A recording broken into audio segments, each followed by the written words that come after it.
sa langit, na ginagawa ang kapayapaan sa pamamagitan ng dugo ng kanyang krus. At kayo na nang di ay hiwalay at mga kaaway sa pag-iisip sa pamamagitan ng masasamang gawa, ay pinakikipagkasundo niya ngayon sa kanyang katawang laman, sa pamamagitan ng kamatayan, upang kayo'y iharap na mga banal at walang dungis at walang kapintasan sa harapan niya. Kung kayo'y nagpapatuloy na matatag at matibay sa pananampalataya at hindi nakikilos sa pag-asa sa ebanghelyo na inyong narinig, na ipinangaral sa lahat ng mga nilalang sa silong ng langit, akong si Pablo ay naging ministro ng ebanghelyong ito. Amen. Bungo na rin po tayo sa mga pag-awit ng mga himno. Salamat po.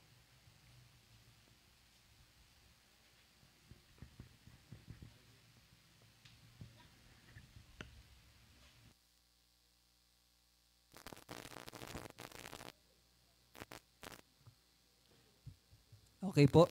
So, tayo po ay manatili sa ating pagkakatayo at ngayon ay atin pong aawitin itong mga spiritual songs or hymns at bilang paghahayag po ng kaluwalhatian, kadakilan ng ating Panginoon at bilang ekspresyon ng ating pagpapasalamat at pagsamba sa Kanya.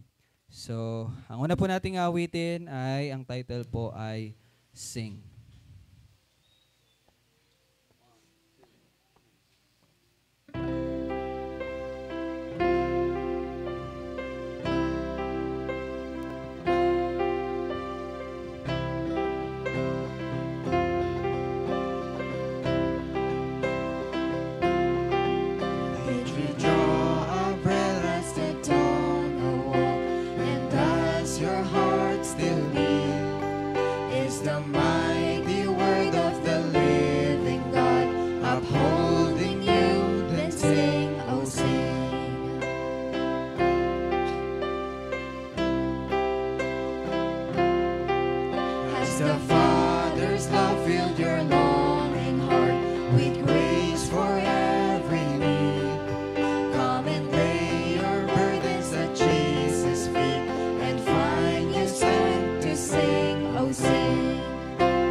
So, amen. So, lahat tayo ay awit dahil sa kadakilaan ng Panginoon. And so, ngayon, tayo ay dadako sa pangalawang kanta. Ang title po ay All Things. Ito po ay paghahayag na sa lahat po ang Panginoon ang gumagawa para sa kanyang kaluwalhatian at para sa ikabubuti ng bawat nagmamahal sa Kanya. So, let us sing.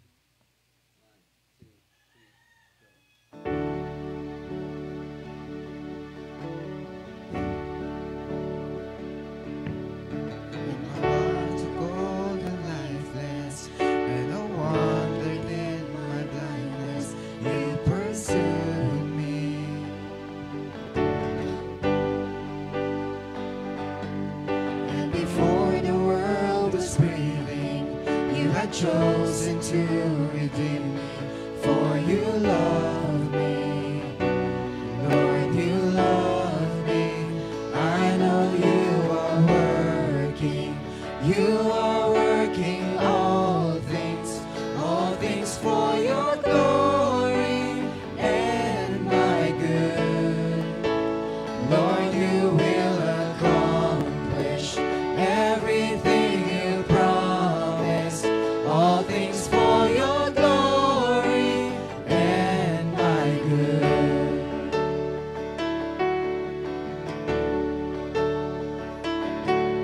Though the enemy is mighty and 1,000 fall beside me, you defend me.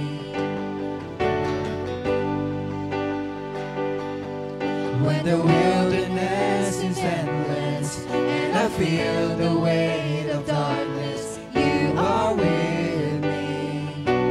You are with me. I know you are working. You are working all things for your glory and my good. Lord, you will accomplish everything you promised. All things for your glory and my good.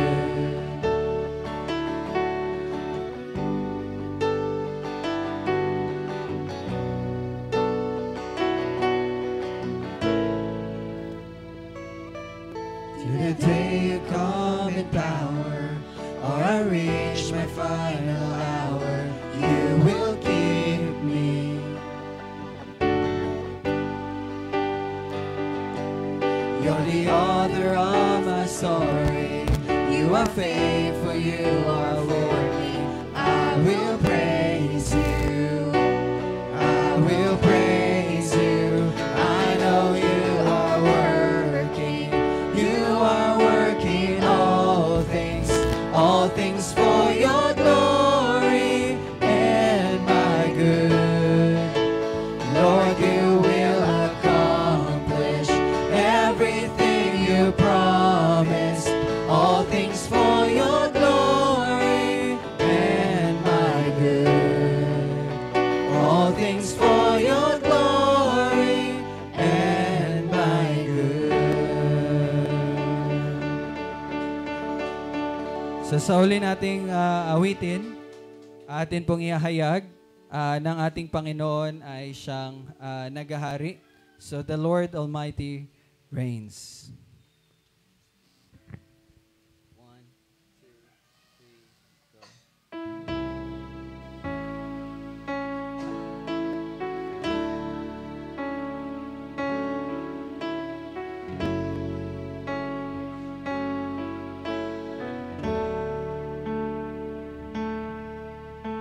Behold him, crowned in majesty,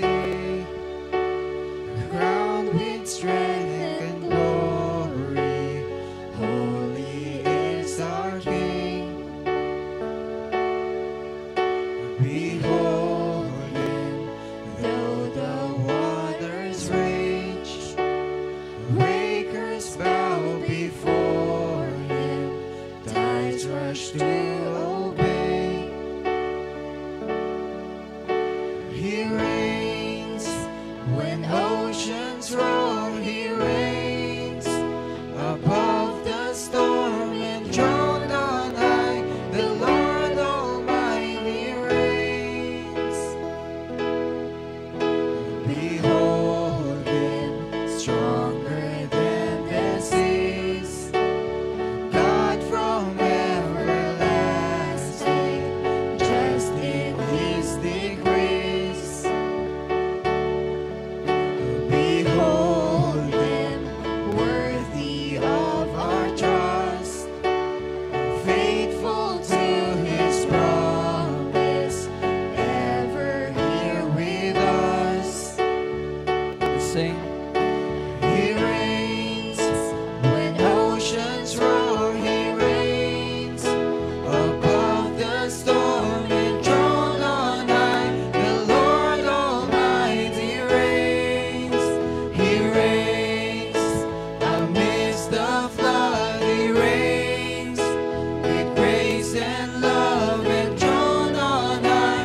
earth trembles in your presence. You will hold us in the tempest. You will not be moved. You will not be moved. You will not be moved. You will not be moved. He reigns when oceans roar. He reigns above the stone and throne on high. The Lord Almighty reigns. He reigns amidst the flood. He reigns with grace and love and throne on high. The Lord Almighty reigns and throne on high. The Lord Almighty reigns and throne on high. The Lord Almighty reigns. Palakpakan natin ang Panginoon. So, ang ating Panginoon ay naghahari sa lahat. Tayo po ay mag-CEO na.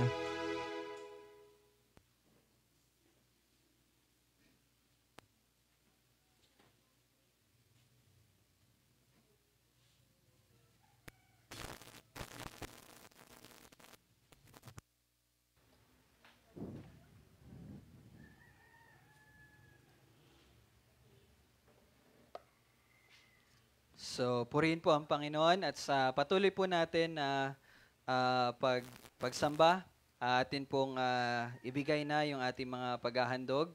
So, meron po tayong box sa likod. So, pwede nyo na pong ilagay yung ating pagbibigay pasasalamat sa Panginoon sa lahat ng mga pagpapalang pinagkaloob niya sa atin.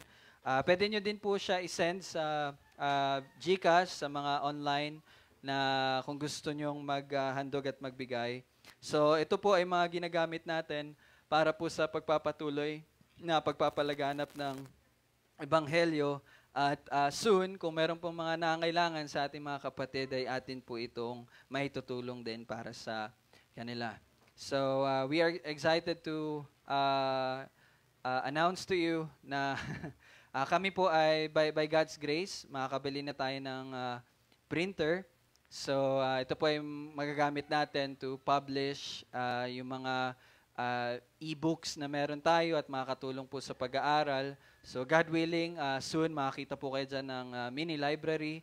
So, sana kayo din ay gamitin nyo iyon bilang pag-desire din yun, no, na pagbabasa at pag-aaral po ng salita ng ating Panginoon. So, salamat sa Kanya. Tayo magpasalamat muna sa mga inihandog. Salamat, Panginoon, sa iyong katapatan, sa iyong patuloy na pag-sustain sa bawat isa. Tunay nga na ang aming kailangan ay ang kaligtasan. At ito'y pinagkaloob mo sa pamagitan ng iyong tanging anak na si Jesus. At salamat din doon na addition doon, Panginoon, ay ang patuloy na pagsusustain mo sa aming mga pangailangan. Salamat dahil ikaw ay sapat na at ikaw nakakaalam sa mga pangailangan ng bawat isa. At ito ay naway magbigay ng papuri sa iyo, Panginoon, bilang ekspresyon ng aming pasasalamat. At ito ay makatulong din po para sa iglesia at para sa mga kapatid. Purihin ka, Panginoon, ito aming panalangin sa pangalan ni Jesus. Amen. Alright, so once again, good morning and welcome po sa His Community Church sa ating Lord's Day Worship Service. So tayo po ay magpapatuloy na sa ating pag-aaral. So let us open our Bible in the book of Acts, or sa English ay mga gawa. Okay? So, okay, yung mga walang Bible, please share doon sa mga may Bible. And, ayan. Alright? So actually, mas favorable yung mga gumagamit po ng physical Bible kasi sa ating pong patuloy na pag-aaral ngayon, ay meron po tayong 3 chapters sa Book of Acts na atin pong babasahin. So mamaya-maya ay kayo po ay papunta-punta, no, sa iba't ibang chapters. So I highly suggest itong ginawa po ni Nanay Pearly, no, na meron siyang bookmark na gawa po sa ano ba yan, papel, no?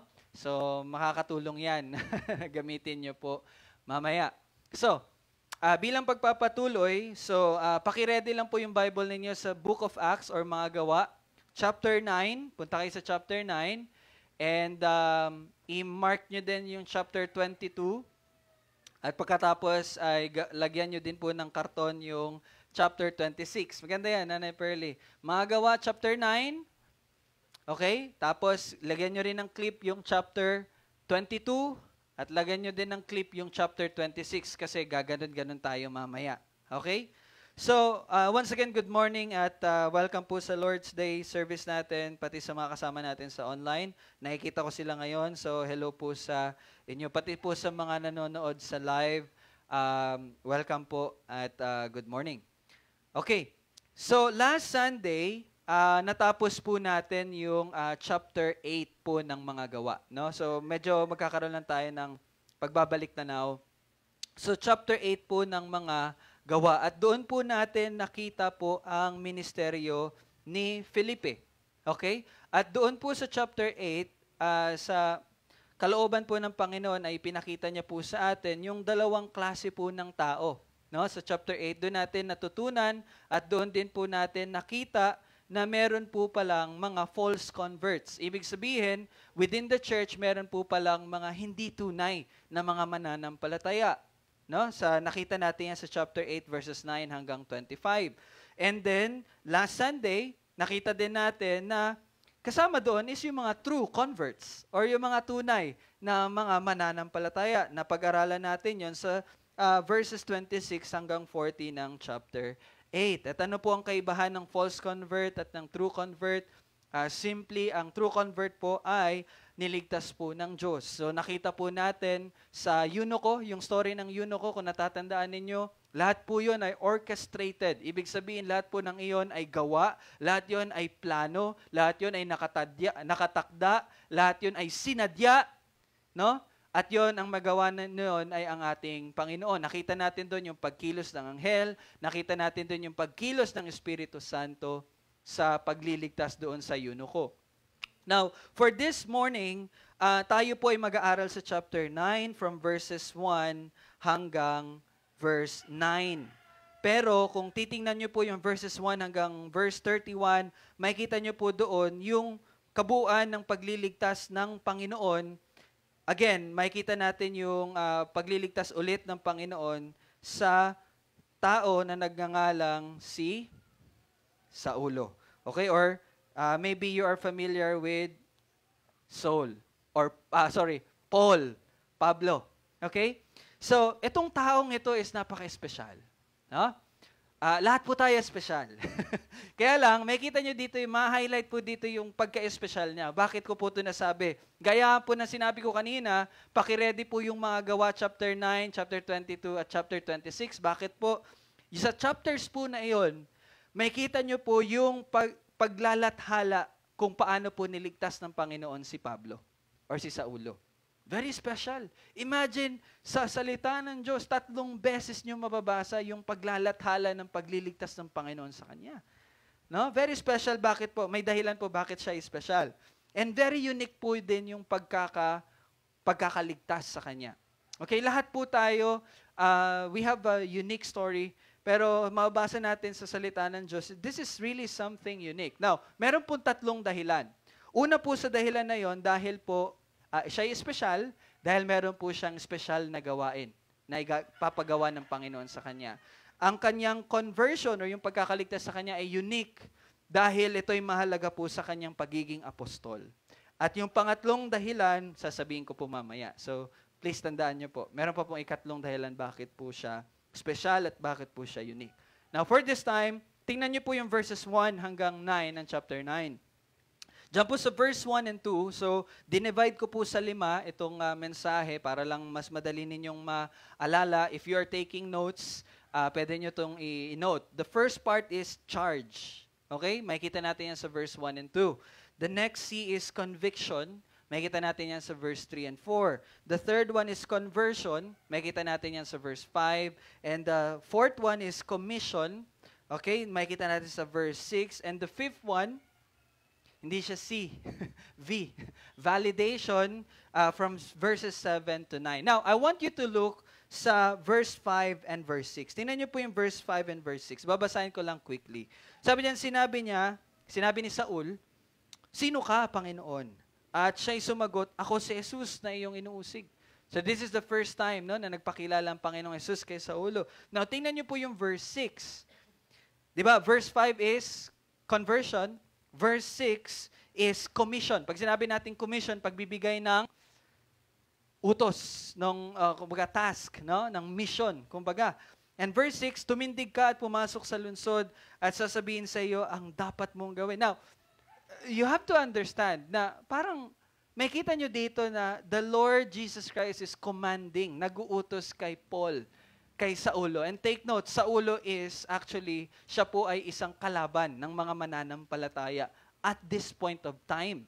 Pero may kita nyo dito na sa kanyang conversion, automatically, commission. No? Very abrupt, very fast, mabilis, at kumbaga parang kung makikita nyo dito, kung babasahin nyo siya, kaya nga kanina sabi ko kay i-flash nyo na basahin yung Acts 1 para habang naghihintay kayo, habang nagpa-practice kami, may idea na kayo kung ano yung story. So may kita nyo dito yung command ni Lord. Yung sa pagliligtas niya, it's a command. Hindi siya yung popular na tinuturo sa ating panahon ngayon na nasa sayo kung tatanggapin mo ang Panginoon. Maliligtas ka kung ikaw ipipili sa Panginoon. But you will see here na ang pagliligtas ng Panginoon is actually a command of God. Now, bakit ko po yun hina-highlight sa inyo? Kasi you have to understand, no, kailangan nyo pong maintindihan na ang pagliligtas po ay sa Panginoon. Hindi po nakadepende sa atin ang kaligtasan. No? Kaya nga lagi nating binabanggit ang kaligtasan ay sa Panginoon. And this morning, you will see again na tunay nga na ang pagliligtas ay gawa ng Panginoon. Tayo po'y manalangin. Panginoon, maraming salamat po sa iyong katapatan, sa iyong pag-ibig, at lahat ng ito ay iyong pasya, at ang pagliligtas, ang aming kaligtasan ay nagmumula lamang sa iyo, Panginoon. Patuloy mo po kaming gabayan at ang banal na Espiritu na ipaliwanag sa amin na ang kaligtasan ay tanging sa iyong ginawa lamang, tanging sa iyong pag-ibig, tanging sa iyong pag-iingat, tanging sa iyong gawa lamang, Panginoon, at hindi at wala at kailanman ay walang magmumula sa amin.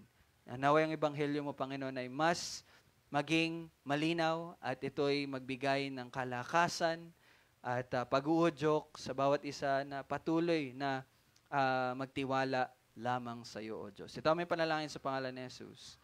Amen. Okay, so magsisimula tayo. Our first point is charge. Bakit charge? Hindi siya yung charging, no? But charge.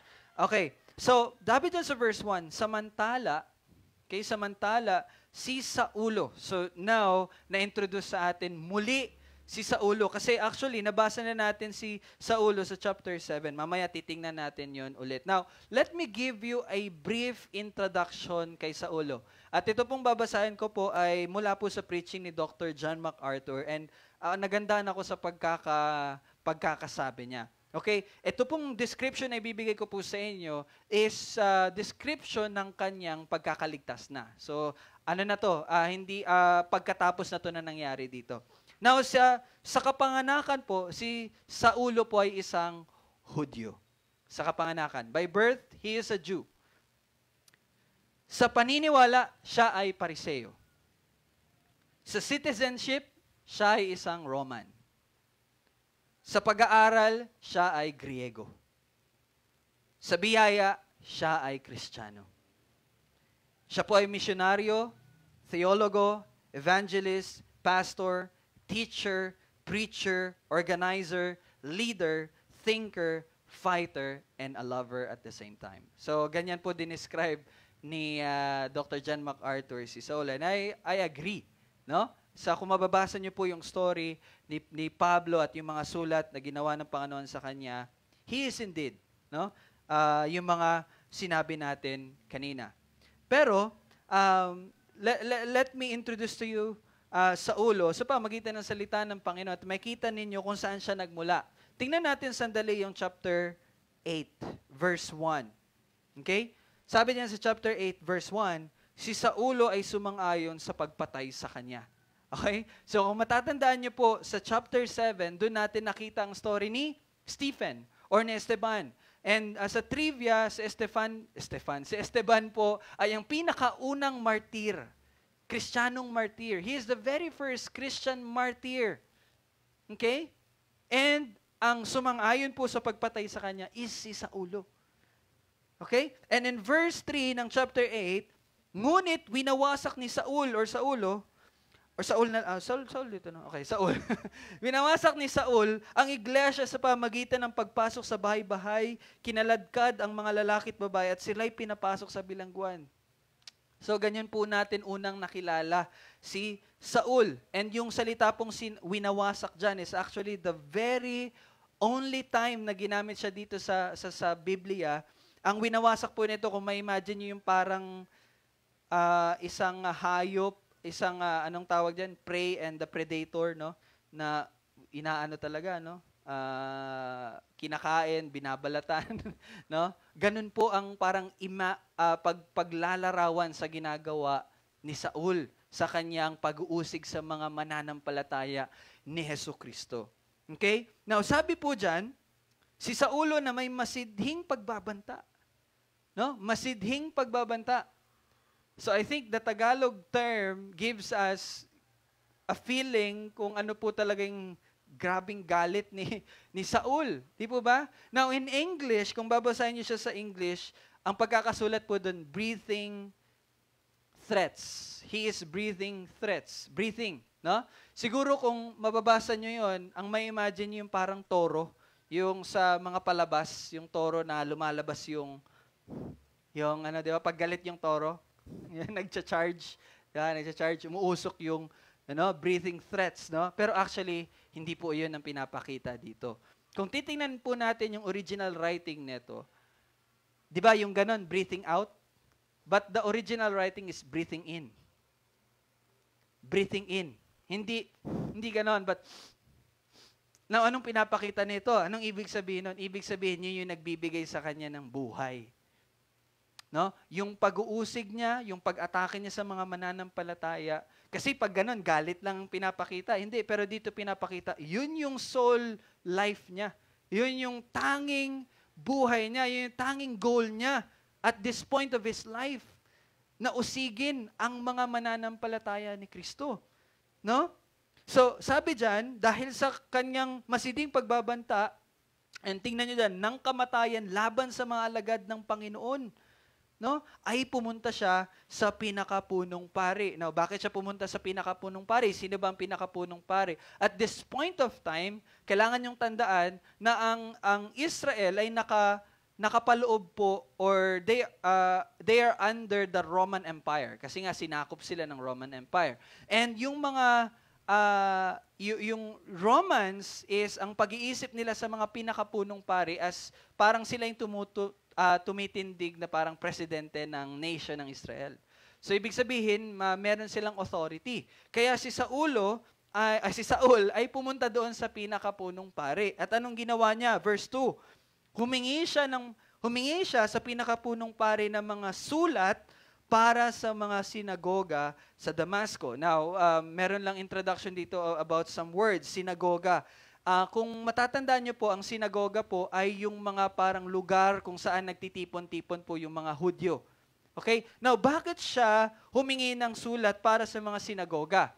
Kasi you have to understand na sa pagsisimula po ng iglesia, ang mga mananampalataya ng Panginoong Yesus ay naghahayag po ng kanilang pananampalataya, naghahayag ng kanilang confession doon po sa mga sinagoga. At pagkatapos po na mayroon pong na-convert, hindi po sila umaalis doon. Bagkos, nananatili sila doon sa sinagoga. Doon pa rin sila nag-worship. Okay? Doon pa rin sila nag-worship. Now, alam yun ni Pablo, or alam yun ni Saul.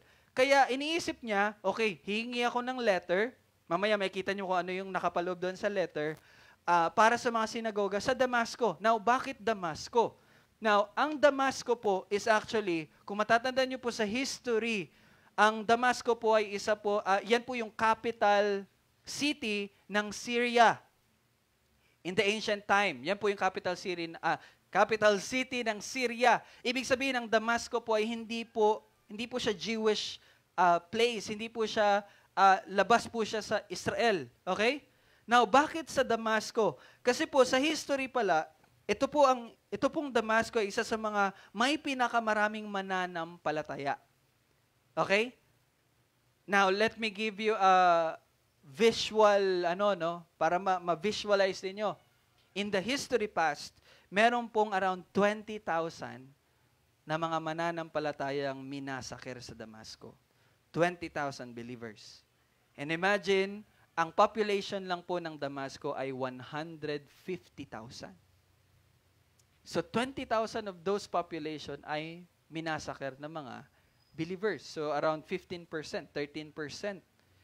I think that's a very significant number. Di ba? So, napakarami doong mananampalataya. Kaya doon ang target ni Saul. Doon niya gustong pumunta. Now, ano yung nakapaloob sa letter? Sabi niya, upang kung siya'y makatagpo ng sino mang kabilang sa daan. Okay?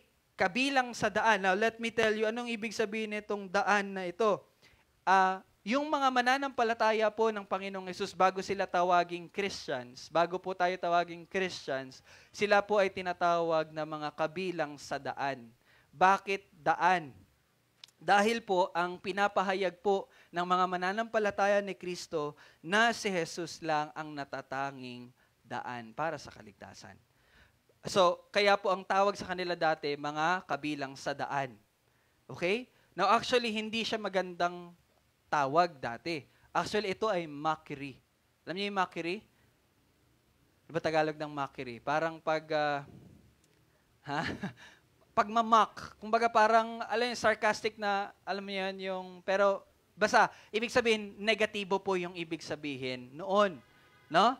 So, sabi niya, para sa mga, sabi niya, upang kung siya'y makatagpo ng sino mang kabilang sa daan, mga lalaki o mga babae ay dadalhin niya silang nakagapos sa Jerusalem.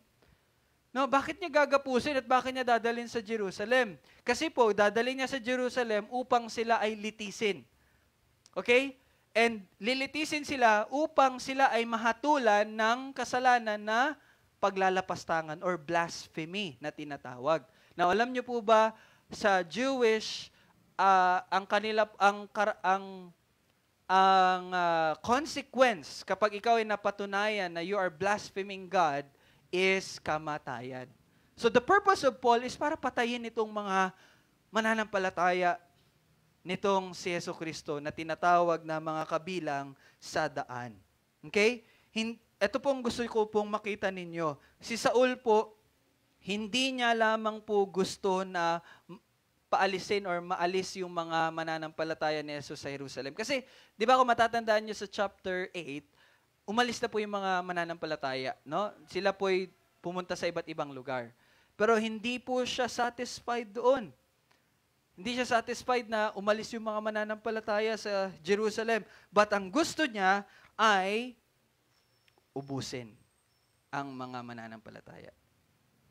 Sa ahayop pa, para maging extinct ang mga mananampalataya. Hindi lang paalisin, but gusto niyang zero balance. No? Yun ang gusto ni Saul. Okay? Now, ito po yung charge ni Saul. This is Saul's charge. That's why yun po yung unang point. That's the charge. Yun yung gusto niyang gawin. Hindi lang ang kanyang galit at pagkamuhi ang ating makita dito. Bagkus higit sa lahat, makita po natin yung devotion ni Saul sa kanyang pinaniniwalaang tama. Ayaw niyang hayaan na lumaganap ang grupong ito na para sa kanya ay mga lapastangan. Alam niyo, si Saul po, hindi siya yung parang galit lang na parang galit. But galit siya kasi alam niya na itong kasi sa kanyang paniniwala, itong mga taong ito, mga bulaan. Kaya gusto niyang i-eradicate itong grupong ito. That was his charge. Okay? Now, in the next part, in verse 3, magsisimula na tayo sa confrontation. Dito niyo makita yung kompronta ng Panginoon sa kanya. In verse 3, sa kanyang paglalakbay, so papunta na po siya sa Damasco. By the way, Jerusalem to Damasco will take 6 days of travel. 6 to 7 days ang travel time. Now, sa kanyang paglalakbay, dumating siya sa malapit sa Damasco. Now, nangyari po, biglang kumislap ang palibot niya, biglang kumislap sa palibot niya ang isang liwanag mula sa langit.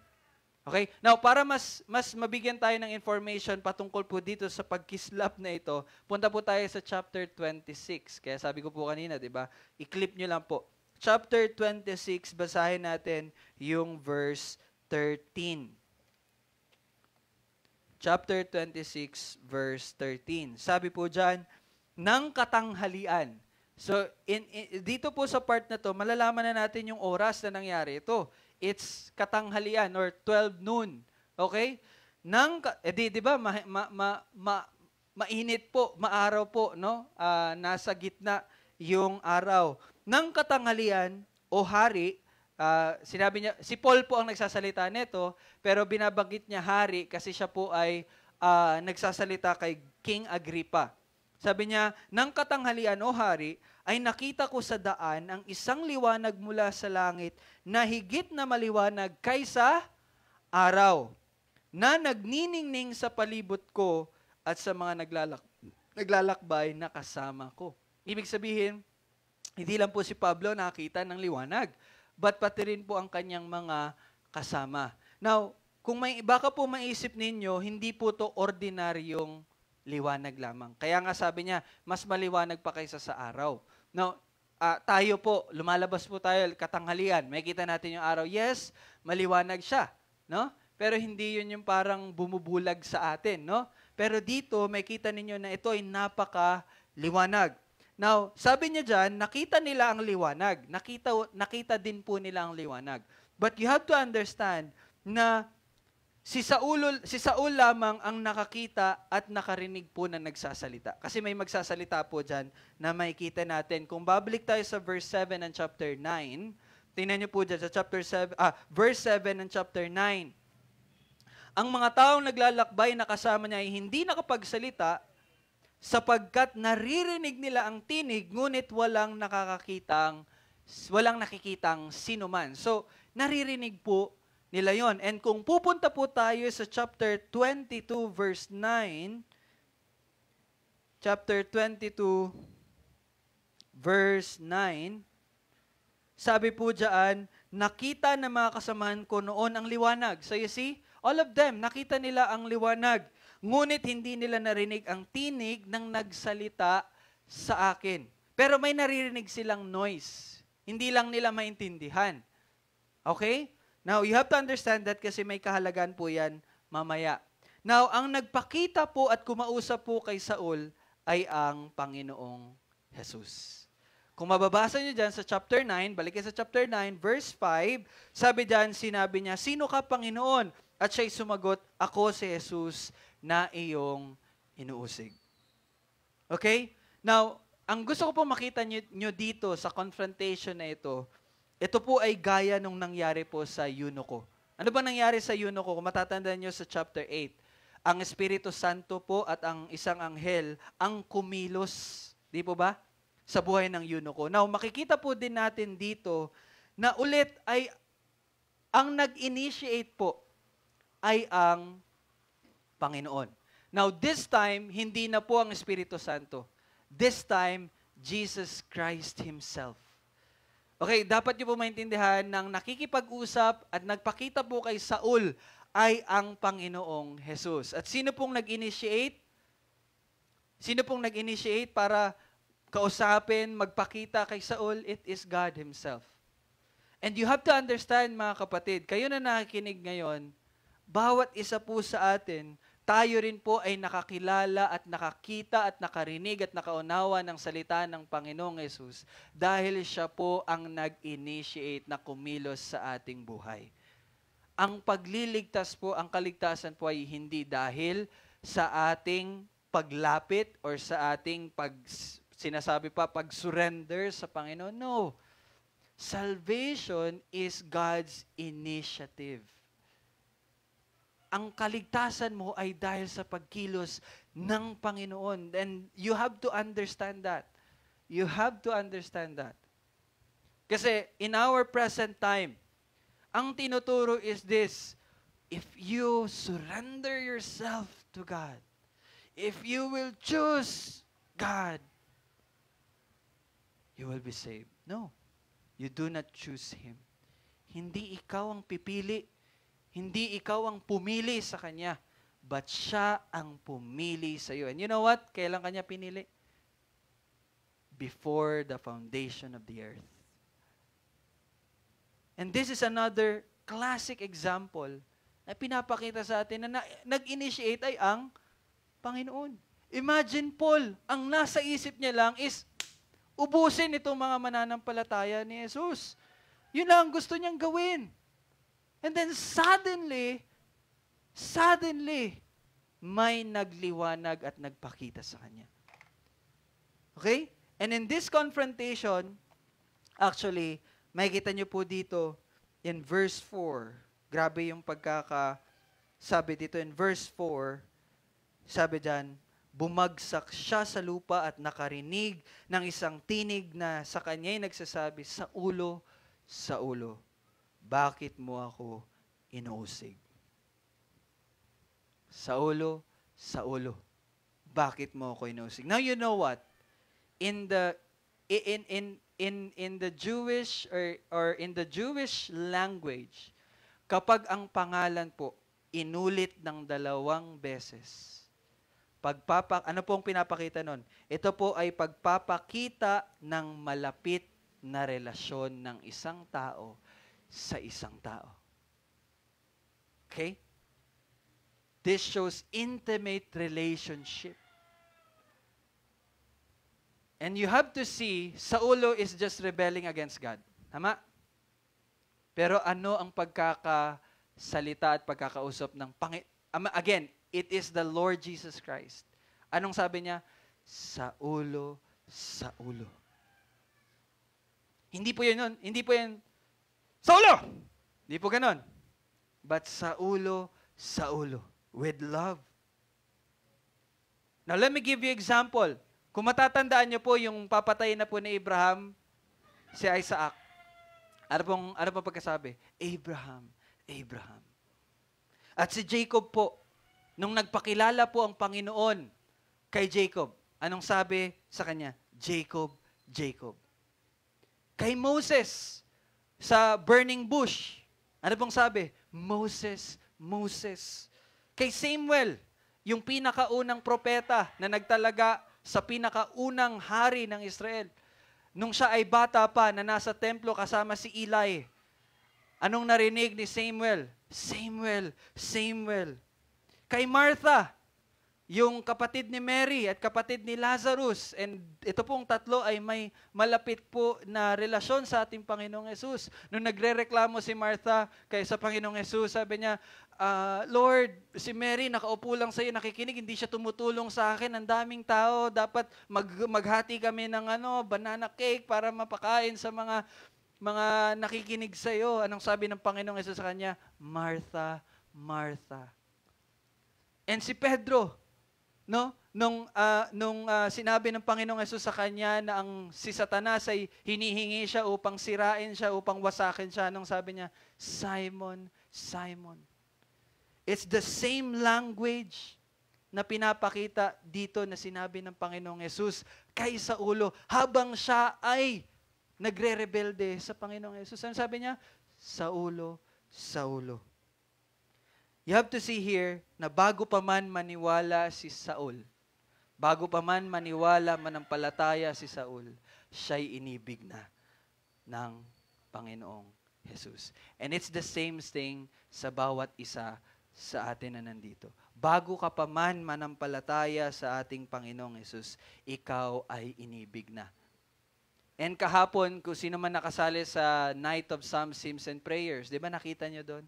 While we were still sinners, God made us alive. You see? Okay? Ano pa yung kabilang sinabi dyan? Saulo, Saulo, bakit mo ako inuusig? Now, Pakinggan niyo po yung salita dito. Bakit mo ako inuusig? Now, you have to understand na ang pag-uusig sa mga mananampalataya. Now, kung titingnan niyo yung picture dito, ang inuusig ni Saul ay mga mananampalataya. Pero anong pagkasabi ng Panginoong Yesus? Saulo, bakit mo ako inuusig? Now, this is very important na maintindihan ninyo. Kasi ang pag-uusig po sa mga mananampalataya ay pag-uusig po sa ating Panginoong Yesus. Now, there are some verses na mababasa natin in Matthew 10:40. Listen carefully. Sabi diyan, ang tumatanggap sa inyo, sabi ng Panginoong Yesus sa mga alagad, ang tumatanggap sa inyo ay tumatanggap sa akin. At ang tumatanggap sa akin ay tumatanggap sa nagsugo sa akin.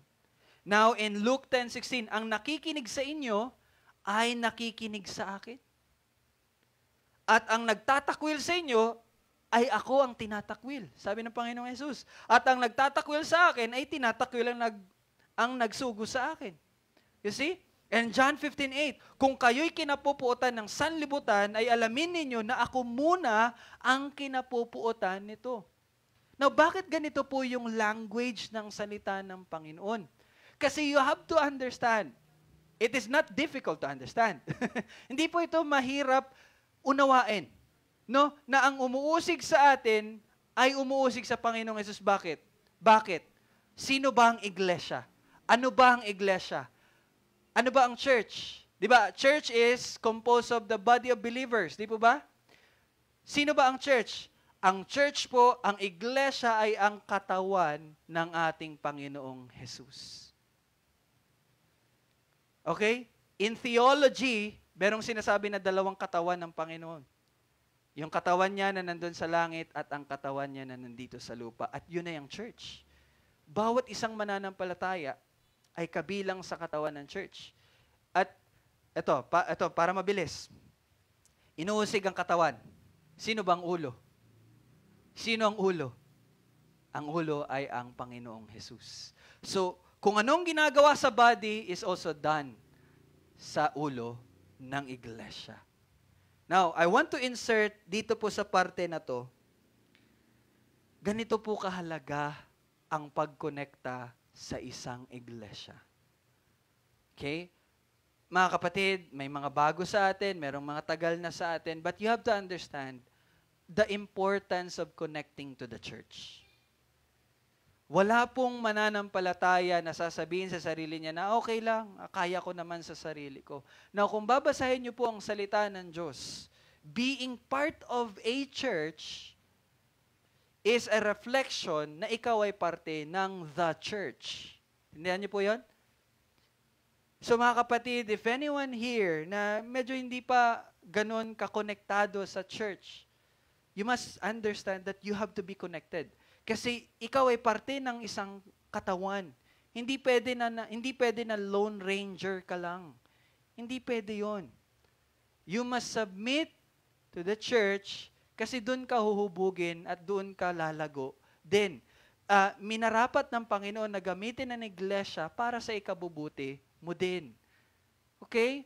So later, we will have a church membership. We will have a formal church membership. Okay? So, dito lang, hindi ko po sinasabi na dito kayo sa East Community Church. Maghanap kayo ng church na nagtuturo talaga ng tamang katuruan ng salita ng Diyos. Doon kayo kumonekta. Okay? Hindi ko po ini-endorse ang East Community Church, but one thing that I can say, by the grace of God, ang His Community Church po ay reforming na. We are holding on the truths of God. Okay? So again, I hope na i-confront kayo ngayon ng Panginoon, makita ninyo ang kahalagahan ng maging konektado sa isang church. Kasi ang nangyayari po sa inyo, lahat po kayo actually are church goers lang. You're not church members pa. Kasi hindi pa tayo nag-formal no? You're just church goers. And kung ganyan po, wala po akong tawag dyan, responsibility. Kasi my responsibility is those who are part of the church. No? So, sana makita nyo ngayon. Sinabi ng Panginoong Jesus, bakit mo ko inuusig? Bakit inuusig ni Saul ang kanyang mga mananampalataya ni Jesus? So you see, because they are part of the body of Christ. Dapat hindi ka disconnected. Pag wala ka sa church, you're not part of it. Okay? Pero hindi ko po sinasabi na hindi ka ligtas kapag hindi ka parte ng isang local church. Meron po talaga, in some special cases, meron po talagang hindi sila nakakasali sa isang iglesia. But by the grace of God, they are still saved by the mighty workings and the glorious grace of God. Okay? Pero kayo, ang sitwasyon nyo kasi, you are able. So it will be demanded sa inyo. Kasi you're able eh. Meron talagang iba na hindi nila kaya. In some certain situation. But okay, I will not discuss longer on that, but you have to see na ang mga mananampalataya ay parte ng katawan ng Panginoong Hesus. And being in the local church is a manifestation that you are part of the church, the body of Christ. Okay? So, para mas mapalawak yung pagtingin natin dito sa verse 4, punta tayo sa chapter 26, verse 14. Okay? So, malaking tulong yung clip. Chapter 26, verse 14. Anong sabi dyan? Nang bumagsak kaming lahat sa lupa, ay narinig kong isang tinig na nagsasalita sa akin sa wikang Hebreo. No, hindi siya yung parang magical na voice, but he is speaking in a Hebrew language, Aramaic. Sabi niya, Saulo, bakit mo ako inuusig? And nabasa natin yan sa verse 5, sa chapter 9. But tingnan nyo po, meron pong kalakip po doon. Sabi dyan, makakasakit sa iyo ang sumikad sa matutulis. Now ano to? Bakit sinabi ito ng Panginoon? Makakasakit sa iyo ang sumikad sa matutulis. Now, ito pong salitang ito ay actually is a proverbial statement. Isa po siyang kawikaan na maaari pong alam po din ng mga Romans. Na ang ibig sabihin po pala ng proverb, di ba sa atin, ano ba yung sa atin, mga, ano ba tawag dyan sa modern times? Basta yung mga quote, di ba may mga quote tayo, mga quotes, mga ganon. Ito din, parang quote din siya. No? Kawikaan siya. Proverbial statement. Na ang ibig sabihin po, walang makakapigil sa kalooban ng Diyos. So yun ang sinabi ng Panginoong Hesus kay Pablo, kay Saul. Saulo, bakit mo kinuusig? Makakasakit sa iyo ang sumikad sa matutulis. Ibig sabihin, kahit anong gawin mo, you cannot stop this. Because this is the will of God. So ibig sabihin, nung narinig ito ni Saul, naintindihan niya na, so I am doing this against God. Ginagawa ko ito laban sa Diyos. No, yun ang sinabi niya. And this is the confrontation. Anong issue? Kinonfront siya ng Panginoong Hesus. The issue here is that si Pablo ay gumagawa ng salungat sa kalooban ng Diyos. Hindi siya naniniwala kay Jesus. And you know what? Ito yung napakahalagang maunawaan ng isang makasalanan. Ng isang tao na hindi naniniwala kay Jesus. This is the unforgivable sin. Ito yung kasalanan na hindi mapapatawad. Now, you have to understand, mga kasamahan, mga kapatid. Actually, hindi ang iyong pagsisinungaling, hindi ang iyong pagnanakaw, hindi ang iyong pagpatay sa tao, hindi ang iyong kalaswaan, hindi ang iyong addiction, ang magdadala sa iyo sa impyerno.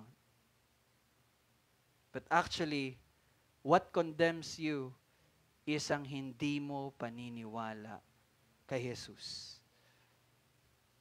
Yung mga kasalanan binanggit ko kanina, all of those, mapapatawad yun.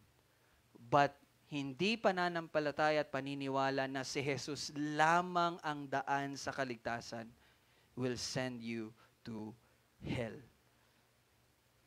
That is what condemns a person.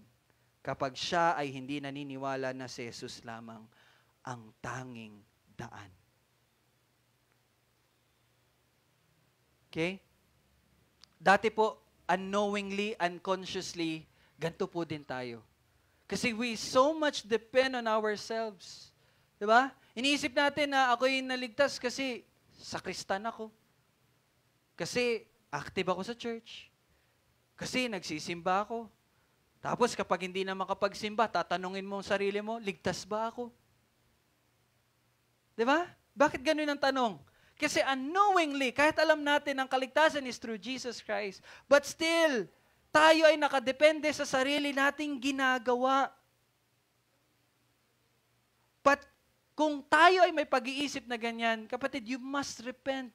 Kasi your salvation doesn't depend on your performance. Ang kaligtasan ay nakadepende sa natapos ng ginawa ni Jesus. And I remember last Sunday, di ba, yung tamang tanong, maling tanong na tanungin mo na paano ako maliligtas. The right question is, sino ang nagligtas? It's not about how, it's about who. Tao ang magliligtas sa atin at yun ay sa katauhan ng Panginoong Jesus kasi natapos niya ng ginawa niya na eh. Tapos na eh. Bakit mo pa rin i-evaluate yung sarili mo sa ginagawa mo? That's actually unbelief. And you must be confronted now. Your salvation doesn't depend on whatever you do. Your salvation rests on what Christ did. And that's it. You are saved by grace. Ephesians, di ba? Naligtas kayo sa biyaya, sa gift. Salvation is a gift. Hindi mo na kailangan i-earn yan. It's a gift. So kapatid, if you are resting sa mga ginagawa mo, sa performance mo, repent. Repent. That's not the way to be saved. Ang kaligtasan ay sa ginawa ni Jesus. Just believe it. Okay? Just believe it. And yung pag-aaral ng salita, yung pagiging disiplinado mo sa sarili mo, those are just results. So, wag mong idepende ang kaligtasan mo sa bunga. Doon ka sa root kung saan yun nagmumula. And that is through faith in Jesus Christ. Pero don't get me wrong. Don't get me wrong.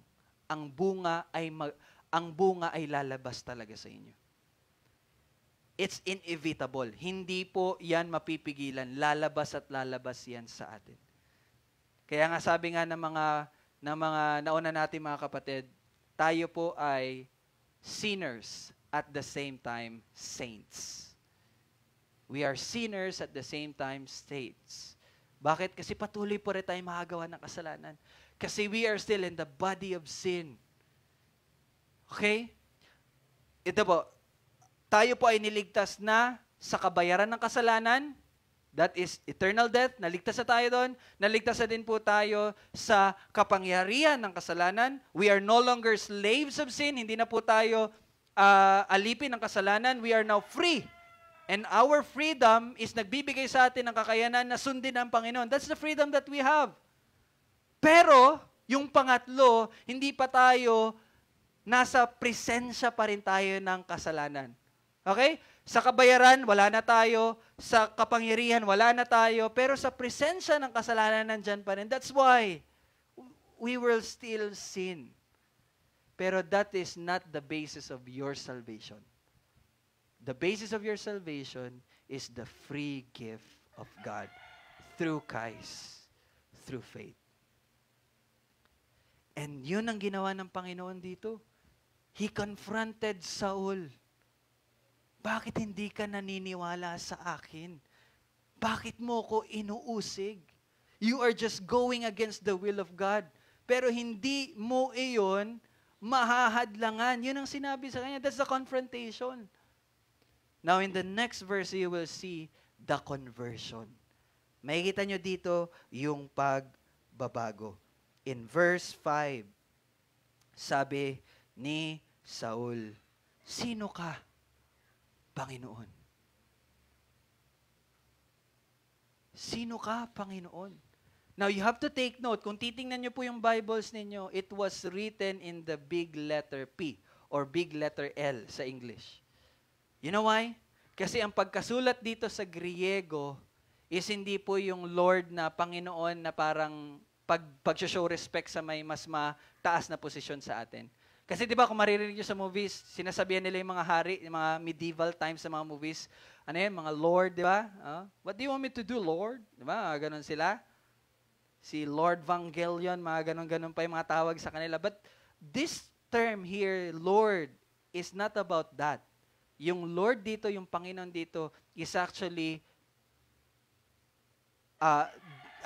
okay, paano ko to sasabihin? Panginoon, yung kumbaga, salita na ginagamit kapag tinutukoy ang Diyos. Now, you have to see na yung reaction ni Saul, sino ka? Panginoon.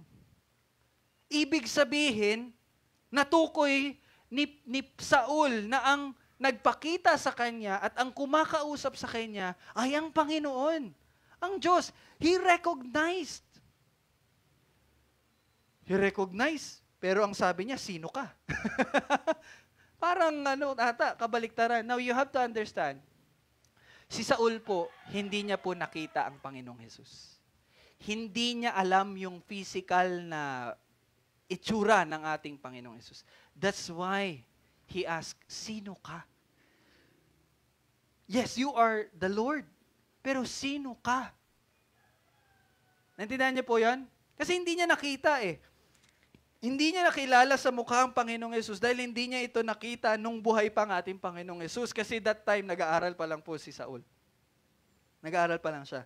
Ngayon ay nakita niya, ngunit hindi niya ito nakikilala. Now, you have to understand na hindi lamang po liwanag yung nakita niya. Nakita niya talaga yung itsura. Hindi lang liwanag. Di ba tayo, pag nakita ng liwanag, that's the Lord. Pero this time, it's not just a very bright light. Nakita niya ang ating Panginoong Yesus. Kaya sabi niya sa mga taga-Korinto in chapter 9 verse 1, sabi niya, hindi ba ako'y malaya? Hindi ba ako'y isang apostol? Hindi ba nakita ko si Jesus na Panginoon natin? Sabi niya sa mga taga-Korinto. And in the same book, Corinthians chapter 15, verse 8, sabi niya, at sa katapusan, tulad sa isang ipinanganak nang wala sa panon, ay nagpakita rin siya sa akin. And he is talking about Jesus Christ. Sabi niya, nagpakita rin siya sa akin. Kaya lang again, hindi niya po ito kilala. But nakita niya na yung mukha. Kaya tinanong niya, sino ka, Panginoon? And sabi diyan, at siya'y sumagot, ako si Jesus na iyong inuusig. And that's very important for our salvation, na makilala natin si Jesus. Di ba nga, in John 17:3, at ito ang buhay na walang hanggan, na ikaw ay makilala nila na Diyos, na nag-iisang Diyos na tunay, at si Jesus na iyong sinugo. Now, siguro, meron iba sa inyo mapapatanong, sinabi lang naman niya yung pangalan niya. Di ba, ang totoong pagkilala is hindi lang sa pangalan, dapat kilala mo yung pagkatao talaga. Now, you have to understand, yung sinabi po dito na ako ay si Jesus, na iyong inuusig is enough. Sapat na po yun para kay Saul. Bakit? Alam niyo po bakit? Kasi si Saul po, alam na alam niya kung ano ang paniniwala meron ang mga kabilang sa daan. He is a theologian. He is a Pharisee. Alam niya yung katuruan ng mga kabilang sa daan. Alam niya kung ano yung sinasabi at anong tinuturo nila. So that's why, nung sinabi po ng Panginoon na ako si Jesus, He understood all of those things. Hindi gaya ng mga apostol, di ba, tinuruan sila for 3 years, tinaruan pa sila for 40 days. Within the 40 days na pagkatapos mabuhay ng Panginoong Jesus. Pero si Saul, it is enough. Kasi he understood it already. Okay? Maari po na during this time, naalala niya at nagkaroon na po ng halaga yung mga naririnig niyang sinasabi ng mga mananampalataya patungkol kay Jesus. Okay?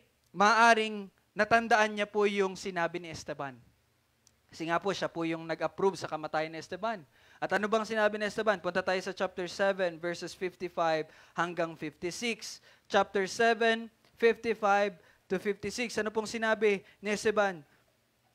Ngunit siya, palibhasa'y puspos ng Espiritu Santo, si Esteban po to, ay tumitig sa langit at nakita niya ang kaluwalhatian ng Diyos. At si Jesus na nakatayo sa kanan ng Diyos. In verse 56, sinabi niya, tingnan ninyo, nakikita kong bukas sa mga langit at ang anak ng tao na nakatindig sa kanan ng Diyos. And it is very possible na kung ano yung nakita ni Esteban, yun din ang nakita ni Saul. And if you remember, ano po ang huling sabi ni Esteban? Bago sabihin ni Esteban na, ano yan? Ano yan? Okay, basahin ko lang. Sabi ni Esteban, sabi niya, Panginoong Jesus, tanggapin mo ang aking spirito. But pagkatapos po nun, meron pong huling sinabi si Esteban. Sabi niya, Panginoon, huwag mo silang papanagutin sa kasalanang ito. That's the prayer of Esteban.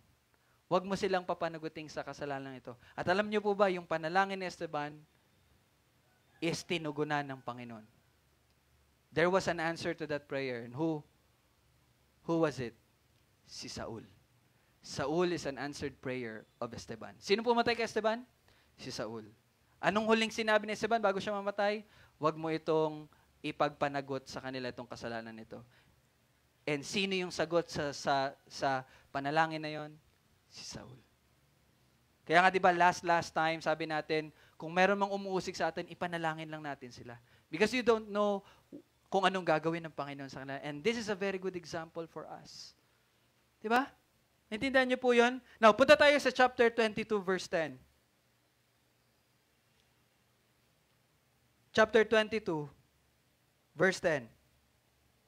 Sabi po diyan, sinabi ko, okay, kasi kung babasahin niyo sa chapter 9, in verse 6, di ba chapter 5 yon? Sa verse 6, sasabihin agad ng Panginoon, pumunta ka sa ganito, ganyan. Pero actually, meron pang sinabi, at makikita natin yun sa chapter 22, verse 10. Sinabi ni Saul, sabi ni Saul, anong gagawin ko, Panginoon? You see the conversion? Ano ang gagawin ko? Pagkatapos sabihin ng Panginoon na ako sa Jesus na iyong inuusig, right after that, anong sabi ni Saul? Sinabi ko, anong gagawin ko, Panginoon? And kung mapapansin nyo dito, inulit niyang sabihin yung Panginoon. Now, this time, pinapakita po ito na hindi lang niya natukoy na nagsasalita sa kanya yung Panginoon. Di ba yung una, natukoy niya na it is the Lord. And then nagpakilala na ako si Jesus na yung inuusig. No, ngayon, itong sinabi niya, yung pag-ulit niya ng pagsabi, Panginoon, is hindi na po ito about sa pagtukoy na Panginoon, ang Panginoon ang kumakausap sa kanya. But ito pong sinabi niya na, anong gagawin ko? Panginoon, ito po ay sinabi niya ng pagpapakita ng kanyang pagpapasakop na. At ito ay paghahayag na siya ay alagad at si Jesus ang kanyang Panginoon. It's a different way of saying na. He is now submitting to the Lordship of Jesus Christ. Such a conversion. Di ba? At makikita niyo po dito, yung kalaban ngayon ay alagad na. Dating nagre-rebelde, ngayon ay nagpapasakop na. And we were once like that, mga kapatid. Sabi sa Colossians 1:21, at kayo na nang dati ay hiwalay at mga kaaway sa pag-iisip sa pamagitan ng masamang gawa. We were once the enemy. Tayo rin po ay mga kalaban. In 1 Peter 2:10, noon na hindi kayo bayan, ngunit ngayoy bayan kayo ng Diyos. Noon na hindi kayo tumanggap ng habag, ngunit kayo'y tumanggap kayo ng habag. We were just like Paul.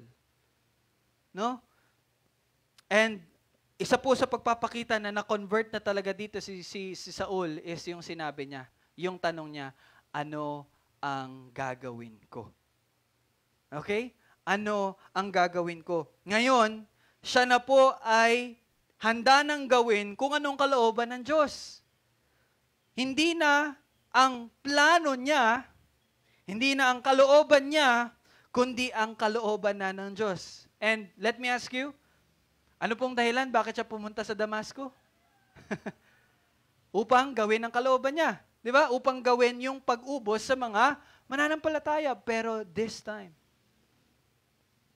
iniwan niya na yon. Natanong sabi niya, anong gagawin ko? And you know what? Tayo din na mga Kristiyano, tayo na mga binuhay, ito rin po ang tanging salita na meron tayo. Lord, ano po ang kalooban mo? Let your will be done.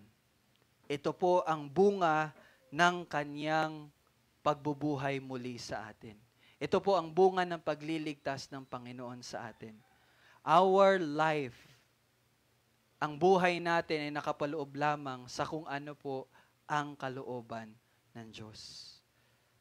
Saul was really converted. He was saved. He was saved. No? And in the last part, verse 6, malapit na po tayo matapos. Verse 6, tumindig ka at pumasok sa lungsod at sasabihin sa iyo ang dapat mong gawin. Now, this is the commission. Now, dito po sa chapter 9, yun lang po ang sinabi. Pero kung pupunta po tayo sa chapter 26, verses 15 to 18, may kita natin dito na meron pa po palang sinabi ang ating Panginoong Hesus. Chapter 26, verses 15 to 18, sabi diyan, at sinabi ko, sino ka ba, Panginoon? At sinabi ng Panginoon, ako'y si Jesus na yung pinag-uusig. And in verse 16, subalit bumangon ka at ikaw ay tumindig sapagkat sa layuning ito, nagpakita ako sa iyo. Ano yung layunin na iyon? Upang italaga kang lingkod at maging saksi sa mga bagay na nakita mo sa akin at sa mga bagay na ipapakita ko pa sa iyo. Verse 17, ililigtas kita sa mga kababayan mo at sa mga hentil na sa kanila'y isinusugo kita upang buksan ang kanilang mga mata at sila'y magbalik mula sa kadiliman tungo sa liwanag at mula sa kapangyarihan ni Satanas tungo sa Diyos upang makatanggap sila ng kapatawaran ng mga kasalanan at ng isang pook sa piling ng mga ginawang banal sa pamagitan ng pananampalataya sa akin. This is the commission of our Lord Jesus Christ. Kay Saul, and this is very important. Kasi ito pong tagpong ito is pagpapatunay na si Pablo ay isang apostol. Hindi lamang siya disciple, but he is an apostle. Kaya sabi ko nga po kanina, his conversion is unique at mahalaga yon sa kanyang pagiging apostol. At alam niyo po ba, in verse 19, anong naging tugon ni Pablo? Pagkalipas noon, o Haring Agripa, hindi ako naging suwail sa makalangit na pangitain. He became obedient. And tayo na mga niligtas, that's the fruit of our conversion. Obedience to God. You see? At alam niyo po ba lahat na ito ay nangyari? No? I forgot to search yung missionary map na ginawa po ni Pablo.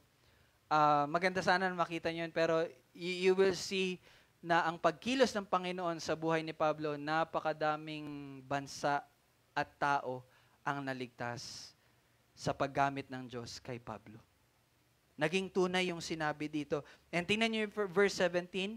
Sabi niya, ililigtas kita sa kababayan mo at sa mga hentil na sa kanila'y isinusugo kita. Si Pablo po ay sinugo ng Panginoon sa mga hentil. Kaya sabi ni Pablo sa mga taga-Romans in 11:13, ngayon nagsasalita ako sa inyong mga hentil. Palibasa ako nga'y isang apostol sa mga hentil. No?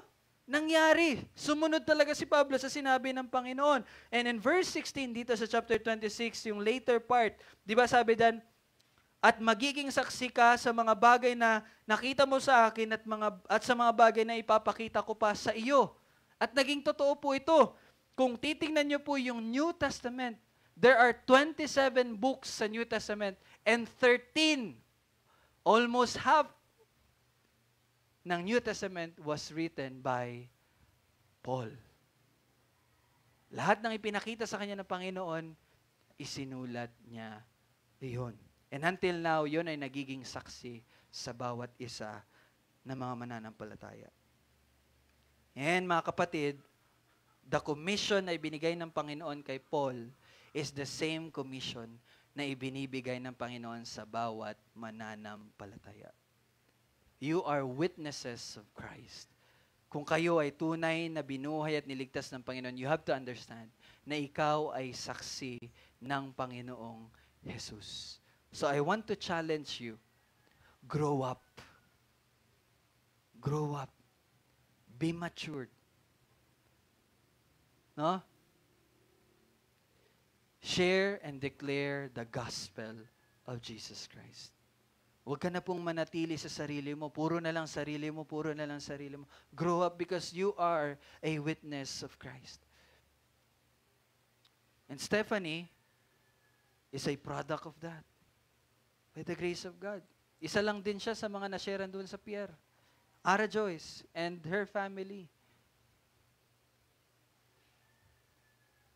Diba?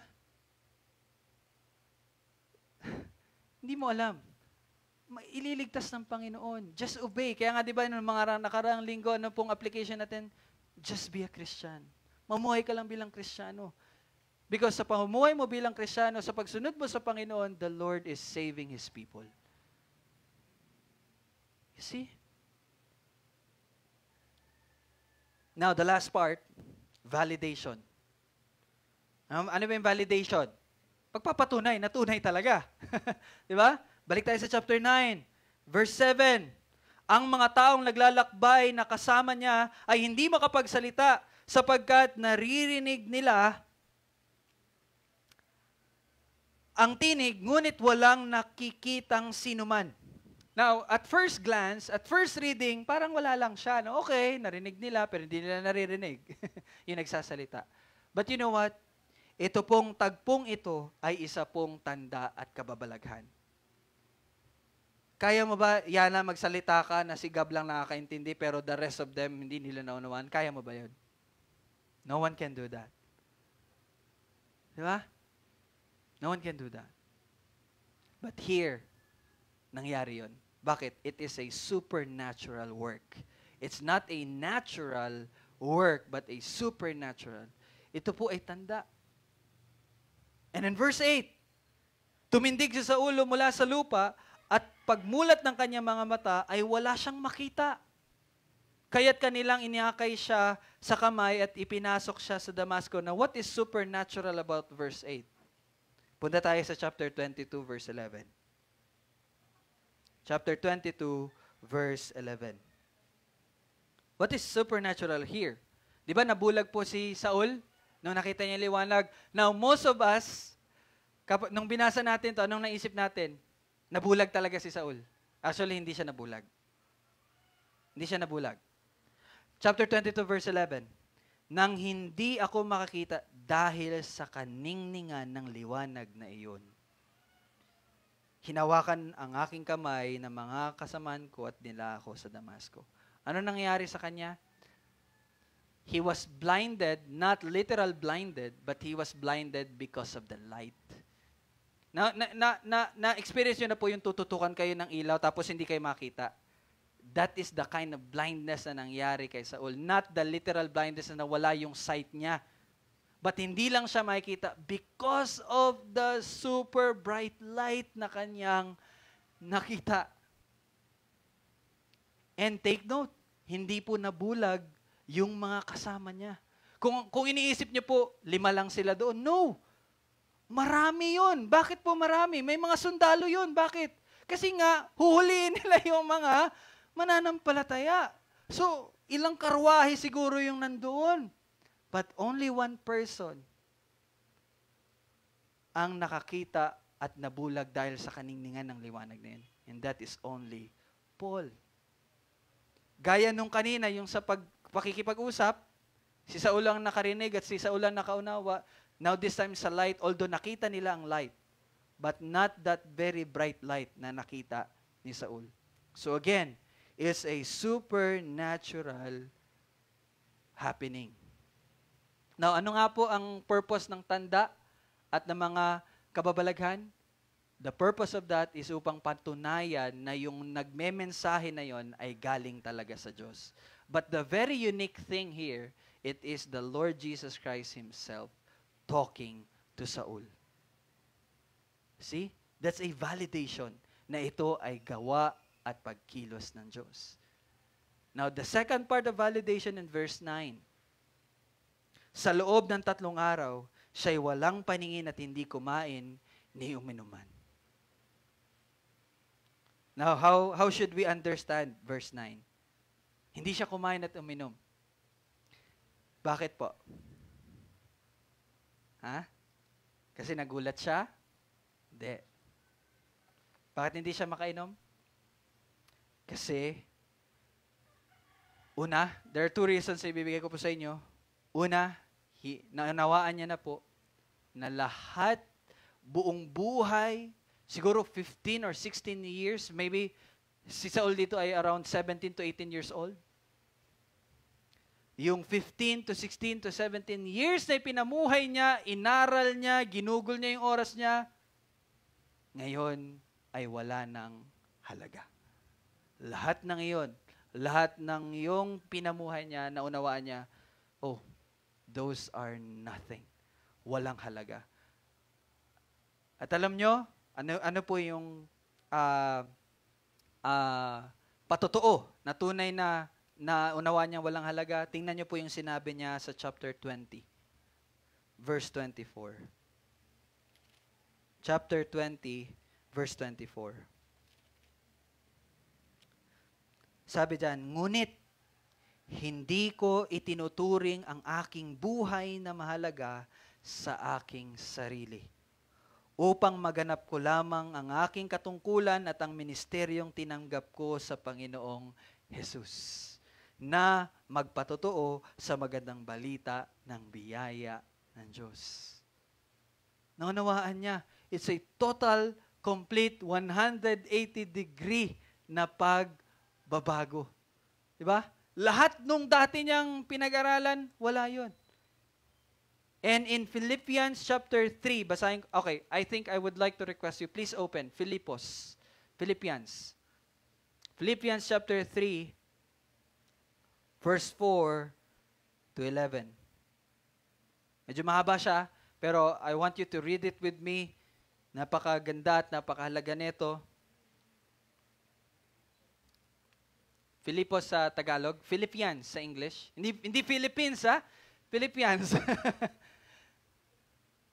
Okay. Philippians chapter 3, verse 4 to 11. Nandyan na po kayo? Sige, hintayin natin yung iba para makasabay.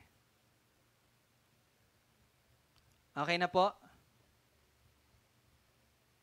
5. Joke lang. Okay na po tayo? Okay, let's all together read. Verse 4, bagamat ako'y may dahilang magtiwala rin sa laman, kung ang iba ay may dahilang magtiwala sa laman, ay lalo na ako. Tinuli ng 8 araw, mula sa lahi ng Israel, mula sa lipi ni Benjamin, isang Hebreo na isinilang ng Hebreo, tungkol sa kautusan ay Fariseo, tungkol sa sigasig ay taga-usig ng iglesia, ayon sa katuwirang nasa kautusan ay walang kapintasan. Wow! Gayunman, ang mga bagay na sa akin ay naging pakinabang ay inari kong kalugihan, alang-alang kay Kristo. Higit pa roon, ang lahat ng mga bagay ay inari kong kalugihan dahil sa higit na kahalagahan na makilala si Kristo, Jesus na Panginoon ko.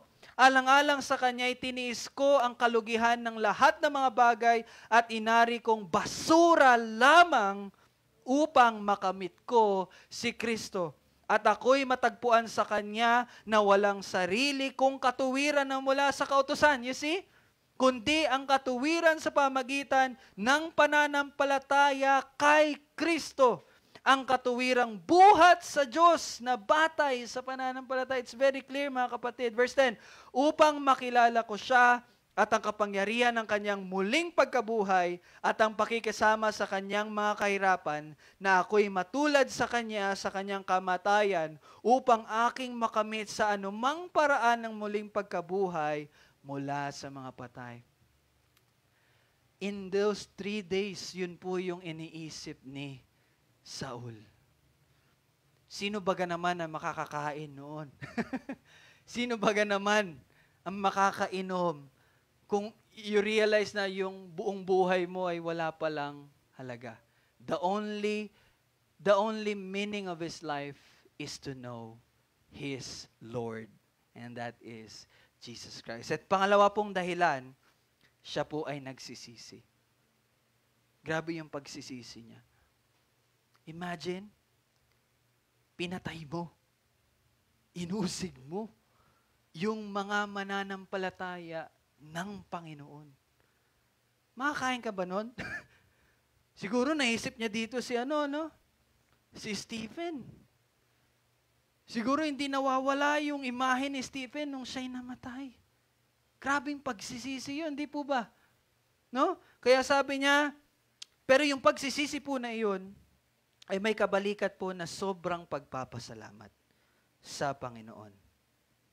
Sabi po niya sa 1 Corinthians 15:8-10, makinig po kayo, sabi niya, at sa katapusan, tulad sa isang ipinanganak ng wala sa panahon, ay nagpakita rin siya sa akin, sapagkat ako ang pinakahamak sa mga apostol, pinakamababa daw, at hindi karapat-dapat na tawaging apostol sapagkat inusig ko ang iglesia ng Diyos. So you see, kahit sa time na to, grabe, ganun yung pag-iisip niya, I'm not worthy.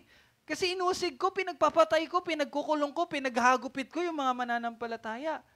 No? Pero sabi niya in verse 10, subalit, sa pamagitan ng biyaya ng Diyos, ako ay ako. At ang kanyang biyaya na ibinigay sa akin ay hindi mawawala ng kabuluhan. Sa halip, ako'y naglingkod ng higit kaysa kanilang lahat, bagaman hindi ako, kundi ang biyaya ng Diyos na nasa akin. You see, sabi ni Paul, kung ano ako ngayon, it is all by the grace of God. Yung aking pagiging devoted, pagsuserve kay God, hindi din yun sa akin. Yun din ay biyaya lamang ng Diyos. No, sabi niya, hindi ako karapat-dapat. Pero dahil sa biyaya niya, and yun yung iniisip niya for 3 days. Grabe yung grace na binigay sa kanya ng Panginoon. And sinabi niya din kay Timoteo in 1 Timothy 1:12-15, sabi niya, nagpapasalamat ako sa Kanya na nagpalakas sa akin, kay Kristo Jesus na Panginoon natin, sapagkat ako'y itinuring niyang tapat, na ako'y inilagay sa paglilingkod sa Kanya. Yun yung sabi niya, no? In verse 13, kahit na noong ako'y unang, di ba? Hindi nawawala sa salita niya yun. Nakatatak yun sa isipan niya, sa puso niya. Sabi niya, kahit na noong una, ako'y isang lapastangan, manguusig, at mga alipusta, gayon may kinahabagan ako. Sapagkat sa kamangmangan ay ginawa ko iyon sa kawalan ng pananampalataya at labis na subagana sa akin ang biyaya ng Panginoon. Na may pananampalataya at pag-ibig na nanakay Kristo Jesus. Tapat ang salita, sabi niya, no? Sabi niya, this is a trustworthy saying at nararapat ng lubos, tanggapin ng lubos. At sana tanggapin niyo po ito ng lubos, na si Kristo Jesus ay pumarito sa sanlibutan upang iligtas ang mga makasalanan, na ako ang pangunahing sa mga ito. Grabe yung words ni Paul. Anong sabi niya? Ang Panginoon ay nagliligtas sa mga makasalanan na ako ang pinakamasama. Ganun ang pagtingin niya sa sarili niya. No? Now, ito po yung ikatlong dahilan. Bakit po si Saul ay very special at very unique? The third reason is upang makita natin na walang masamang taong hindi kayang iligtas ng Panginoon. Kaya sabi ni Pablo sa 1 Timothy 1:16, ngunit dahil dito, nakatanggap ako ng habag upang sa akin na pangunahin. Sabi niya, upang sa akin na pangunahin, ibig niya sabihin na ako ng pinakamasama. Sabi niya, ay maipahayag, upang maipahayag, na ni Hesukristo ang kanyang sakdal na pagtitiis bilang halimbawa sa mga sasampalataya sa kanya tungo sa buhay na walang hanggan. Siya ay ginawang halimbawa sa atin na walang bato na hindi niya kayang gawing puso or laman. You see? So mga kapatid, if there is a person that you are thinking right now na parang imposibleng maligtas, parang imposibleng mabago, you're not exercising faith. Kaya nga, di ba, ang utos sa atin, mahalin lang natin sila, pagsilbihan natin sila, patuloy natin silang itama. No, hindi ko po ibig sabihin na mahalin, i-considerin nyo yung mga mali nilang ginawa. Itama natin, pero wag natin idaan sa ating kamay ang kanilang pagbabago. You must understand that Saul, sabi niya pa nga, the chief of all sinners, pinaka sa lahat ng mga sasama, ay isang halimbawa para sa mga sasampalataya sa Kanya. Don't lose hope, but you will lose your hope kung sa sarili mo ikaw nakatingin. But if you will look on the glorious grace of our Lord Jesus Christ, walang hindi kayang maligtas ang Panginoon. Ngayon, ang kaligtasan ay tiyak. Amen? Ang kaligtasan ay tiyak. Ito ay mahirap para sa atin. Yes, mahirap yan para sa atin. Don't expect that it will be easy. Mahirap yan. Kaya lang, mahirap siya sa atin. Ngunit, madali at hindi imposible sa ating Panginoon. Kaya nga po, di ba, ang pagliligtas ay sa Panginoon. It is never on us. Kasi kung sa atin to, it will not just be difficult. Hindi lang to mahirap sa atin, but it will be impossible sa atin. Salvation is only made possible kasi ang kaligtasan ay sa Panginoon. One more reading before we end. Matthew 19, 23 to 26. You can open your Bible in Matthew, pinakaunang libro sa Bagong Tipan. Matthew chapter 10, 23 to 26. 19 or 10? Check natin. Iba yung sinulat ko sa note ko. Let me check muna po. Matthew 10 or Matthew 19. About po sa story ng rich young man. Chapter 19. Matthew or Mateo sa Tagalog, chapter 19, verse 23 to 26. Anong sabi dyan? Okay na kayo? Nandiyan na kayo? Matthew 19, 23 to 26. Okay, habang hinahanap ng iba, ang background po ng story na to, meron pong isang mayaman na binata na lumapit kay Jesus at sabi niya na paano ako maliligtas? At sabi ng Panginoong Jesus, sundin mo to, sundin mo yan. Tapos sabi niya, ginagawa ko, about sa kautusan, sabi niya, ginagawa ko naman yan. Pero sabi ng Panginoong Jesus, ngunit may isa ka pang kulang. Ibenta mo ang iyong lahat ng ari-arian at ibigay mo to sa may hirap. At pagkatapos na sinabi yun ng Panginoong Jesus, ang mayaman na binata ay umalis na. Okay, at ito yung kasunod na nasabi. Verse 23, basahin natin. At sinabi ni Jesus sa kanyang mga alagad, katotohanang sinasabi ko sa inyo, mahirap para sa isang mayaman ang pumasok sa kaharian ng langit. Muling sinabi ko sa inyo, mas madali pa sa isang kamelyo ang dumaan sa butas ng isang karayom kaysa isang mayaman na pumasok sa kaharian ng Diyos. Verse 25, nang marinig ito ng mga alagad, sila'y lubhang nagtaka at nagsabi, kung gayon, sino kaya ang maliligtas? Verse 26, ngunit tiningnan sila ni Jesus at sinabi sa kanila sa mga tao, ito ay hindi maaaring mangyari. Ngunit sa Diyos, ang lahat ng mga bagay ay maaaring mangyari. You see? You see? Salvation is only made possible through the workings of God. So mga kapatid, your salvation must rest only through Christ alone. Through faith alone. Okay? So, as a review, kanina po, ano yung una nating point? Charge. Soul's charge. Doon nyo po nakita na ang tao ay ubod ng sama. Di ba? Ang tao ay ubod ng sama. Pero habang ang tao ay nagiging rebelde sa Panginoon, habang siya ay hindi sumusunod sa Panginoon, ano yung pangalawa? Confrontation. Nakita natin doon na ito ay initiative. Ito ay nagmula sa Panginoon. And the third part, conversion. No? Yung pagiging bago ni Saul is just a gift.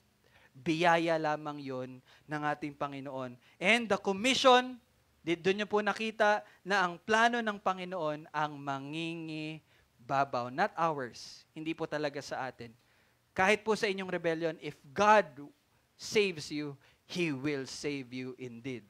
And the last part, validation, ang pagliligtas ay sigurado, tiyak, at magbubunga. Okay? So mga kapatid, don't rest upon yourself. Rest upon the Lord Jesus Christ at sa ginawa niya. Yun ang makakapagligtas. At yun ang nagligtas sa atin. Amen? So sa pagpapatuloy, we will go on to the Lord's table. Andiyan ba yung table? Ayun. The Lord's table. This is the first Sunday of the month. So nararapat lamang din na gawin natin to bilang pag-alala. Okay? So let us open our Bible in 1 Corinthians chapter 11. Una mga taga-Korinto, chapter 11. Verse 23. 1 Corinthians chapter 11. Okay, at habang binabasa natin, request ko si Gab at saka si Tito Bong, pwede po ba paki-distribute po yung ating mga elements? Okay, 1 Corinthians chapter 11. Pahingi ako.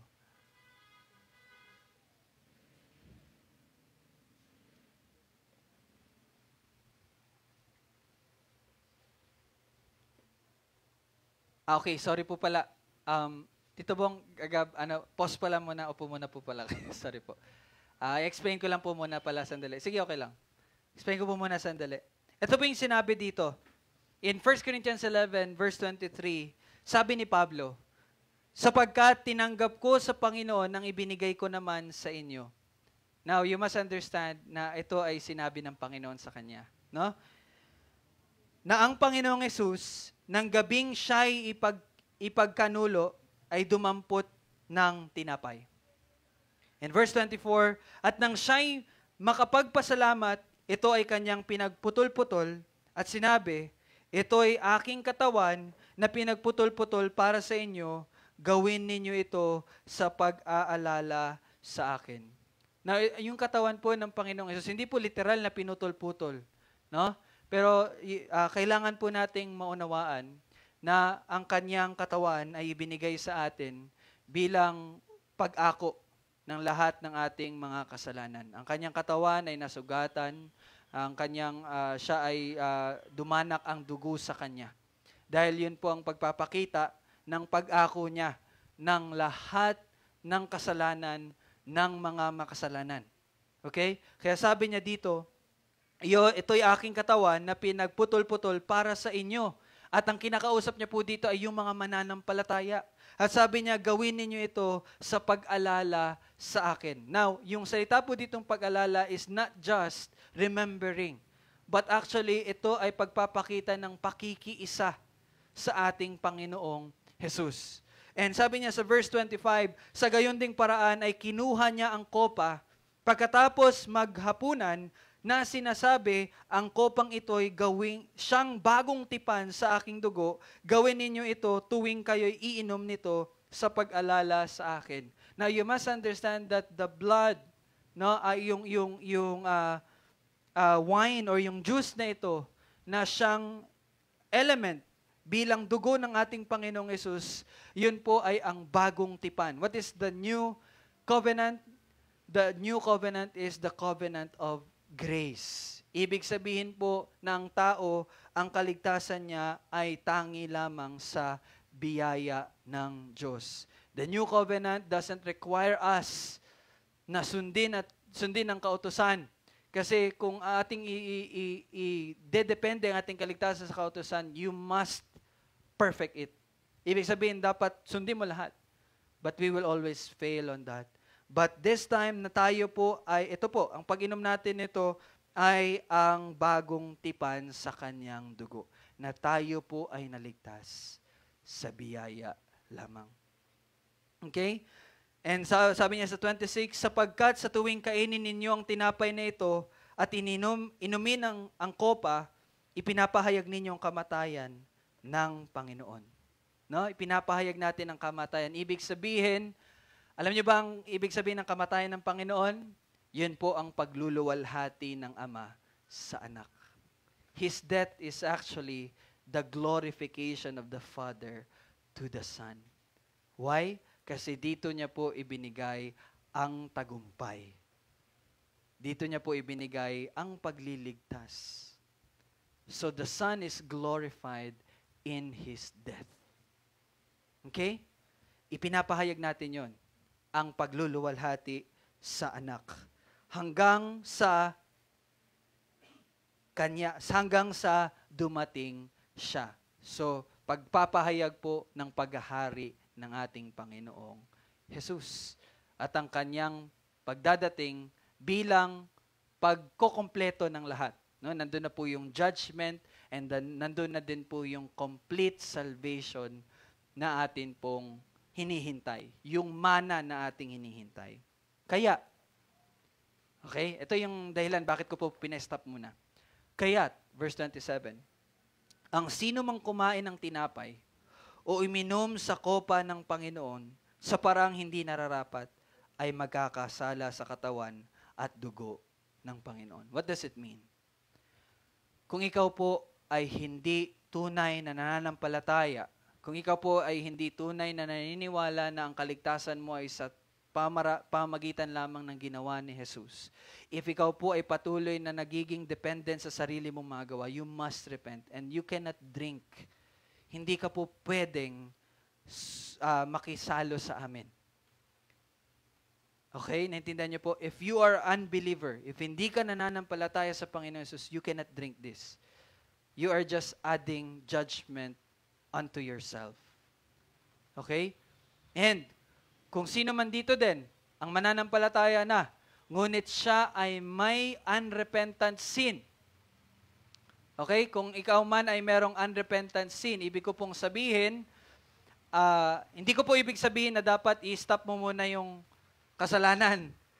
Ang ibig ko pong sabihin dito, if you have an unrepentant sin, and ikaw po ay nagkakaroon ng doubt na ikaw ay hindi ligtas dahil sa kasalanan ginagawa mo, ikaw po ay hindi pwedeng makisalo sa amin. Ibig ko pong sabihin, if you have an unrepentant sin, but you recognize na ikaw ay ligtas dahil sa ginawa na ni Jesus, then you are living by faith.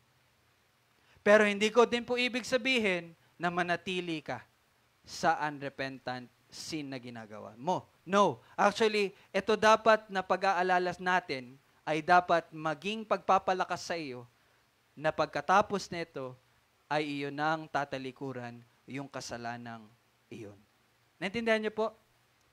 So, ang tanging basis ng ating pakikipagsalo sa hapunan ng Panginoon is faith. Naunawaan natin na tanging sa pananampalataya kay Jesus lamang. So kapatid, if you are not resting on the Lord Jesus Christ, please, wag ka munang uminom at makisalo sa amin. Okay? So, meron tayong mga bagong kasama, invite. Siguro nararapat, kasi hindi ko pa po alam eh. No? Mahirap po mag-assume, hindi ko pa po alam. So, okay lang ba na hindi mo na? Hindi mo na magsali dito sa pag-remember na ito. Okay? So, para din ito sa iyong ikabubuti. Okay? And mamaya, kung pwede sana, makausap din. Na? Okay lang. Okay, para ma-explain din po lalo. Okay? So mga kapatid, tayo po ay magsitayo at atin pong aalalahanin ang ating Panginoon.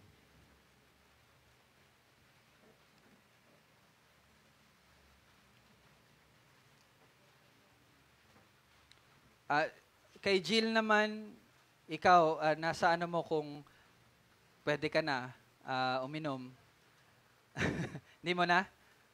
Okay, okay naman na si Stephanie. Okay, si Stephanie can partake also.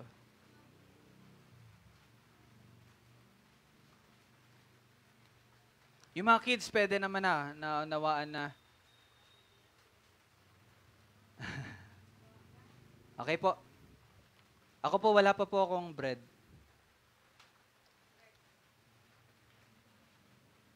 Thank you po.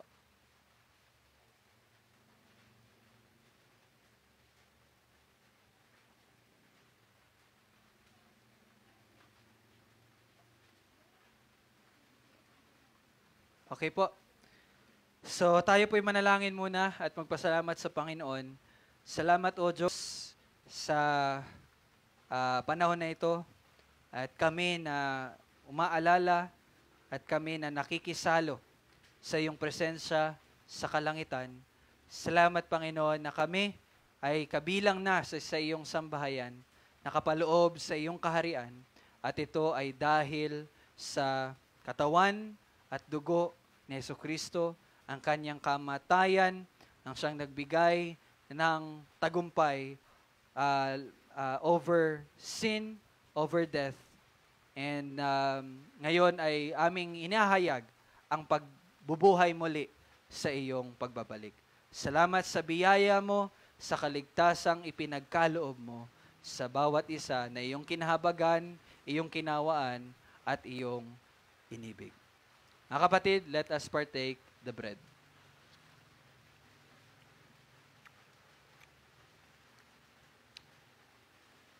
And now, let us partake the juice. Let us pray. Panginoon, salamat po sa iyong salita. Sa muling pagpapakita sa amin na ang kaligtasan ay imposible sa amin. At ito'y kailanman hindi namin makakamtan. Ngunit sa iyo, ito ay naging posible. At hindi lang naging posible, ito'y naging tiyak at sigurado sa iyong mga niligtas. Patuloy po akong nananalangin sa iyong iglesia na lumago sa kalinawan ng pag-unawa ng iyong biyaya, ng iyong pagliligtas. Sanang bawat isa ay lumago dito na nagbubunga sa buhay na may pagpapasakop, pagsunod sa iyong kalooban. At ang aming mga buhay ay patuloy na magpupuri sa iyong kaluwalhatian. Sa haring walang hanggan, walang kamatayan, di nakikita, tanging Diyos, ang karangalan at kaluwalhatian magpakailanman. At lahat naman nananampalataya ay magsasabi ng Amen at Amen. Happy Lord's Day. See you po ulit next Sunday. God bless po sa lahat.